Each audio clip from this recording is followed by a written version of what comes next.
The messengers traveled off and came to them, and delivered the letters to them. The clever one delivered to the clever man, and the simple one to the simple man. And the simple man, as soon as the letter was delivered to him, spoke up to the emissary, who was also a simple man, as mentioned, who brought him the letter.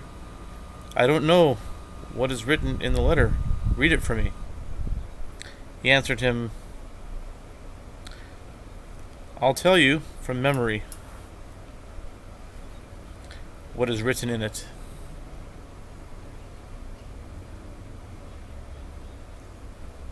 "The king wants you to come to him immediately," he asked. "Just without mockery?" He answered him, "It's definitely true, without mockery." He was immediately filled with joy, and he ran and said to his wife, "My wife, the king has sent for me." She asked him, "What is it? Why has he sent for you?" He had absolutely no time to answer her whatsoever.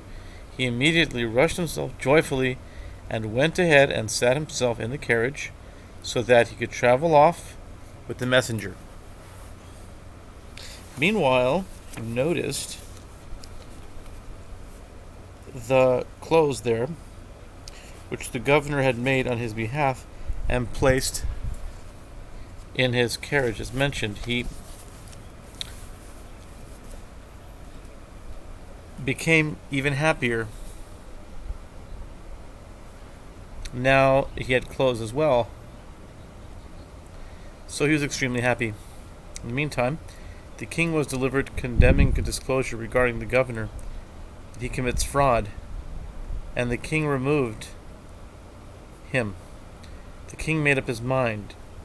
It's good that a simple person should be governor, that is, a Tom, for a simple man would conduct the country with truth and justice, since he doesn't know any contrivances or inventions.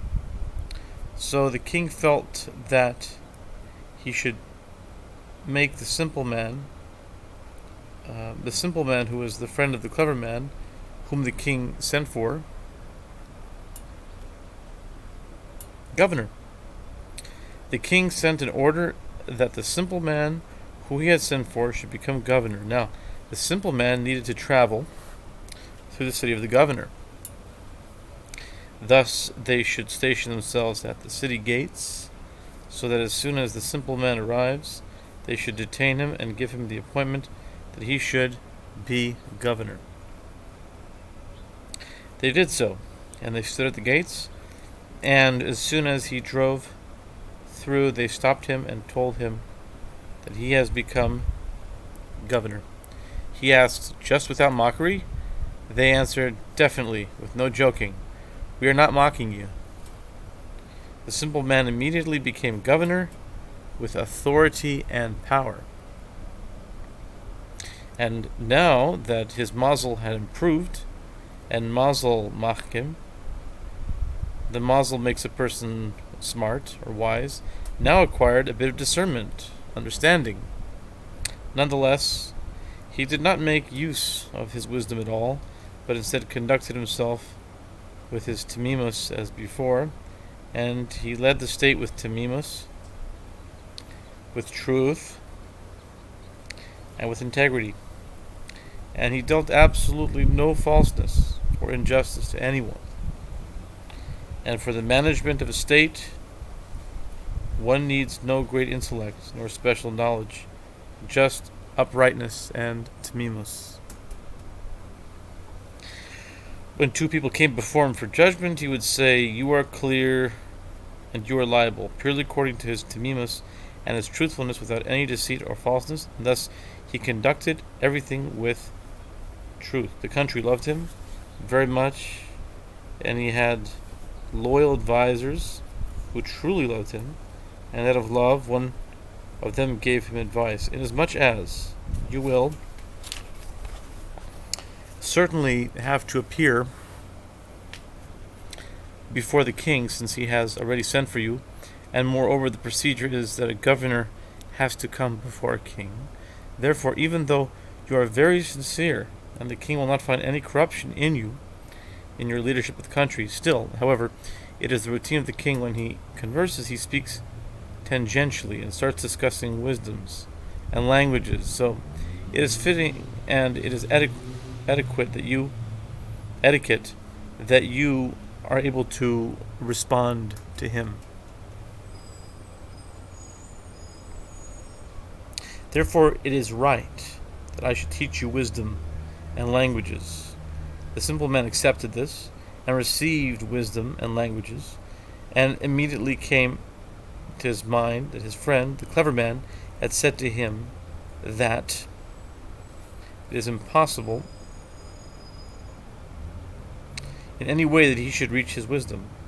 Here I have already arrived at his wisdom, and still, even though he now knew wisdom, he did not use wisdom whatsoever, but conducted himself with simplicity as before. Afterward,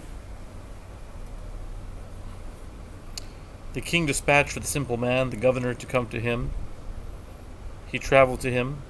First, the king discussed the leadership of the country with the simple man, and the king was very well pleased, for the king saw that he leads justly and with great honesty, without any wrongdoing and completely without deception.